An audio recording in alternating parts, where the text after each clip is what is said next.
Every time I try to go in front of the media, I literally try to pray myself up like, Right. we're going to halt before we speak. Well, because your son Jake, obviously, you telling us as a member of the media, it's given you that different perspective. This is huge. It has, Jake. And congratulations on Jake and all your children's success And Jake's so far. your oldest? He's my middle one. Middle. My oldest, Jordan, is the co-offensive coordinator for the Minnesota Vikings. Wow. Been with the Saints the last 6 years. Kevin hired him this year. So he's there. And then my middle son, Jake, works for Politico. He's actually in the White House today.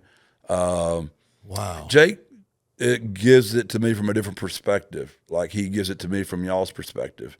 And it's good for me to hear it from that perspective. And it's helped me halt and maybe give better answers than maybe I would have in the past. Now, Jake's somebody who, of course, covers news on a very high level, but he made some big news that I know you were proud of, too. Tell that story. That was pretty cool. It was very sad, the assassination attempt. But when Rachel Scott put that out there about my son, Jake didn't see it as a big deal. He just thought that's what he's supposed to do. And when you're a dad, that's pretty cool.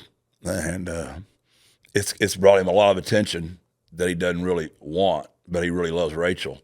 And she's a good friend of his. And she continues to sing Jake's praises.